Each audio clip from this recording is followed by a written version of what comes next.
Lectura del libro del Éxodo. En aquellos días, un hombre de la tribu de Leví se casó con una mujer de la misma tribu. Ella concibió y dio a luz un niño. Viendo que era hermoso, lo tuvo escondido 3 meses. Pero, no pudiendo tenerlo escondido por más tiempo, tomó una cesta de mimbre, la embadurnó de barro y pez, colocó en ella a la criatura y la depositó entre los juncos, junto a la orilla del Nilo. Una hermana del niño observaba a distancia para ver en qué paraba todo aquello. La hija del faraón bajó a bañarse en el Nilo, mientras sus criadas la seguían por la orilla del río. Al descubrir ella la cesta entre los juncos, mandó una criada a recogerla.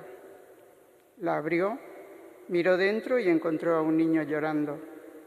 Conmovida comentó: «Es un niño de los hebreos». Entonces la hermana del niño dijo a la hija del faraón: «¿Quieres que vaya a buscarle una nodriza hebrea que críe al niño?». Respondió la hija del faraón: «Vete». La muchacha fue y llamó a la madre del niño. La hija del faraón le dijo: «Llévate al niño y críamelo, y yo te pagaré». La mujer tomó al niño y lo crió. Cuando creció el muchacho, se lo llevó a la hija del faraón, que lo adoptó como hijo y lo llamó Moisés, diciendo: «Lo he sacado del agua». Pasaron los años. Un día, cuando Moisés ya era mayor, fue a donde estaban sus hermanos y los encontró transportando cargas. Y vio cómo un egipcio mataba a un hebreo, uno de sus hermanos. Miró a un lado y a otro, y viendo que no había nadie, mató al egipcio y lo enterró en la arena. Al día siguiente salió y encontró a 2 hebreos riñendo, y dijo al culpable: «¿Por qué golpeas a tu compañero?». Él le contestó: «¿Quién te ha nombrado jefe y juez nuestro? ¿Es que pretendes matarme como mataste al egipcio?». Moisés se asustó y pensó: «Seguro que saben lo ocurrido». Cuando el faraón se enteró del hecho, buscó a Moisés para matarlo. Pero Moisés huyó del faraón y se refugió en la tierra de Madián. Palabra de Dios. Te alabamos, Señor. Los humildes buscad al Señor y revivirá vuestro corazón. Los humildes buscad al Señor y revivirá vuestro corazón. Me estoy hundiendo en un cieno profundo y no puedo hacer pie. He entrado en la hondura del agua, me arrastra la corriente. Los humildes buscad al Señor y revivirá vuestro corazón. Mi oración se dirige a ti, Señor, el día de tu favor. Que me escuche tu gran bondad, que tu fidelidad me ayude. Los humildes buscad al Señor y revivirá vuestro corazón. Yo soy un pobre malherido, Dios mío, tu salvación me levante. Alabaré el nombre de Dios con cantos, proclamaré su grandeza con acción de gracias. Los humildes buscad al Señor y vivirá vuestro corazón. Miradlo, los humildes alegraos, buscad al Señor y revivirá vuestro corazón. Que el Señor escucha a sus pobres, no desprecia a sus cautivos. Los humildes mirad al Señor y revivirá vuestro corazón. Aleluya, aleluya, aleluya. No endurezcáis hoy vuestro corazón, escuchad la voz del Señor. Aleluya, aleluya, aleluya.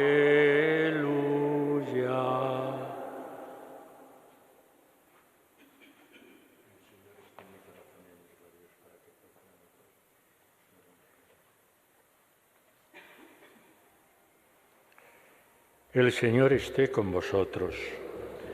Evangelio de nuestro Señor Jesucristo según San Mateo.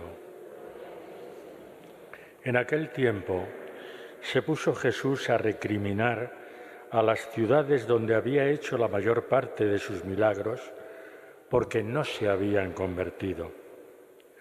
¡Ay de ti, Corazaín! ¡Ay de ti, Betsaida! Si en Tiro y en Sidón se hubieran hecho los milagros que en vosotras, hace tiempo que se habrían convertido cubiertas de sayal y ceniza. Pues os digo que el día del juicio les será más llevadero a Tiro y a Sidón que a vosotras. Y tú, Cafarnaún, ¿piensas escalar el cielo? Bajarás al abismo, porque si en Sodoma se hubieran hecho los milagros que en ti, habría durado hasta hoy. Pues os digo que el día del juicio le será más llevadero a Sodoma que a ti. Palabra del Señor. Sentaos un momento. Ya veíamos ayer que los hebreos se habían reproducido mucho en Egipto, y el entonces faraón, que no conocía toda la historia anterior de José, pues había dado este decreto diciendo que eliminaran, porque eran demasiados, que eliminaran a todos los niños varones del pueblo hebreo.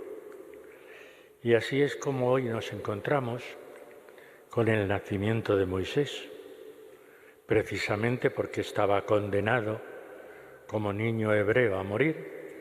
La madre está todo el tiempo que puede con él, pero cuando ya no puede más, entonces es cuando lo suelta en esta cestita a la orilla del río Nilo, y se produce ese encuentro con la hija del faraón.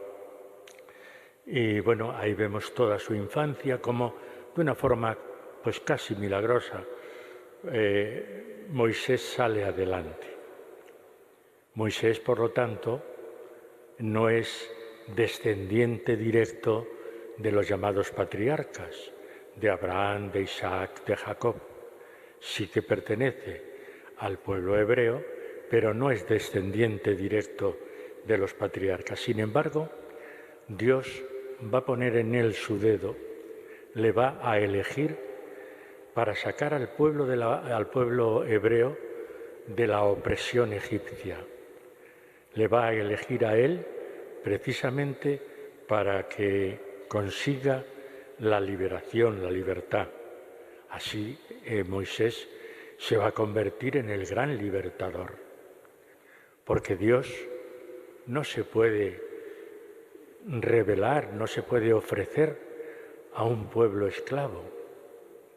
Tiene que ofrecerse a un pueblo libre para que libremente le acoja a él como su Dios. Y por eso, a través de Moisés, es como va a llegar la liberación de Israel de la opresión egipcia. Pero bueno, vemos todo ese acontecimiento de cómo él mata a un egipcio que está maltratando a un hebreo, cómo después se le acusa a él de ser juez o de erigirse en juez, y entonces viene todos esos eventos donde él tiene que salir huyendo y se va a la tierra de Madián. En Madián es donde está el Monte Santo, y ahí es donde él se va a encontrar con Dios, en la tierra de Madián. Él no conoce en Egipto todavía a Dios. Él sabe que pertenece al pueblo hebreo, pero nada más. Y sale huyendo con este acontecimiento que nos ha dicho el relato bíblico hoy, y sale huyendo a esa tierra de Madián. Y ahí es donde se va a encontrar con Dios. Y ahí es donde Dios le va a dar el encargo de liberar al pueblo de Israel. Por lo tanto, vemos a este caudillo, a Moisés, que va a ser el gran libertador del pueblo de Israel. En el Evangelio nos encontramos con una, pues claro, dice el Evangelio, una recriminación, recrimina Jesús a esas ciudades que están en el mar de Galilea, en el lago de Genesaret, pero que después de lo que han visto, cómo ha curado a los enfermos, cómo les está enseñando cómo Dios los ama, no se han convertido. Y entonces podemos decir que a grandes dones, grandes responsabilidades. Estas ciudades, Corazaín, Betsaida, han recibido esos dones porque han conocido a Jesús y porque han visto cómo Jesús cura enfermos, cómo se acerca a la gente, cómo les habla de Dios, y no se han convertido. Y por eso pone una comparación.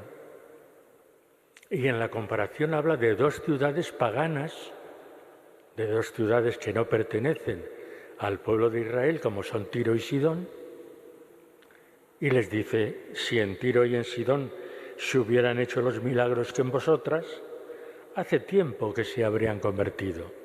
Por eso les recrimina, porque siendo del pueblo de Israel y habiendo visto a Jesús lo que hace y lo que dice, no se convierten. Y luego, de forma muy especial, a la que podríamos llamar la ciudad de Jesús, Cafarnaún, porque Jesús está mucho tiempo en Cafarnaún. Incluso se dice que tenía una casa allí en Cafarnaún. Y por eso, digamos que le hace una recriminación especial. Y tú, Cafarnaún, ¿piensas escalar el cielo? Bajarás al abismo. Porque si en Sodoma se hubieran hecho los milagros que en ti, habría durado hasta hoy. Sodoma sabemos que era la ciudad pervertida, la ciudad pecadora por excelencia. Y la compara con Cafarnaún. Si en Sodoma se hubieran hecho los milagros que en ti, se habría salvado. Y tú, Cafarnaún, que me estás viendo, que me estás siguiendo por las calles, que estás oyendo mis enseñanzas, tú, Cafarnaún, no te has convertido. Y por eso os decía antes, a grandes dones, grandes responsabilidades. Apliquémoslo ahora a nosotros, a nuestra propia vida. ¿Qué dones hemos recibido? Muchísimos, empezando por el bautismo. Hemos recibido el don del Espíritu Santo. El Espíritu Santo habita en nosotros. Y además del Espíritu Santo que hemos recibido en el bautismo, lo hemos recibido también, o se ha hecho presente también en nuestras vidas, a través de los demás sacramentos. ¿Hemos recibido dones? Naturalmente que sí. ¿Tenemos más responsabilidades? Naturalmente que sí. No tenemos la misma responsabilidad nosotros que hemos conocido al Señor, que escuchamos su palabra, que participamos de su cuerpo y de su sangre, la misma responsabilidad que aquel que no ha oído nunca hablar de Jesús, o aquel incluso que después de haber sido bautizado, pues ha caído un poco en la incredulidad, en la indiferencia, en una sociedad como la nuestra, occidental, que se ha secularizado de tal manera que ha dado la espalda a Dios. Pero nosotros que nos consideramos o que consideramos que seguimos siendo fieles, tenemos mayor responsabilidad. Por eso, al escuchar la palabra de Dios de hoy, no podemos eludir nuestra propia responsabilidad. Nos comprometemos con la palabra, nos comprometemos con el mismo Jesucristo. Y Él nos dice, lo hemos escuchado en estos días anteriores en el Evangelio, que ha venido a anunciar el reino de Dios. Y que el reino de Dios, a través de Él, ha llegado hasta nosotros. Y nosotros, fieles seguidores, Lo que tenemos que hacer es seguir anunciando el reino de Dios en nuestro mundo. La pregunta es, ¿lo hacemos? ¿Somos los cristianos, digamos que foco de atracción para otras personas? ¿O simplemente hemos caído en la rutina, hemos caído en el confort, hemos caído en tantas cosas que no somos testimonio para nadie? Por eso la palabra de Dios hoy nos pone frente a nosotros mismos, diciendo, ¿cómo respondes tú a los dones que has recibido? ¿Eres suficientemente responsable? ¿Das testimonio del amor de Dios?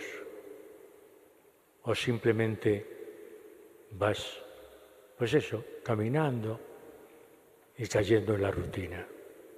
Pues que al celebrar la Eucaristía el Señor nos ayude a comprometernos, a ser más valientes y a dar testimonio de su amor en el mundo en el que estamos viviendo. Un mundo que necesita de ese amor, que necesita de esa paz, que necesita de esa justicia. Vamos a pedírselo así al Señor en la Eucaristía de hoy.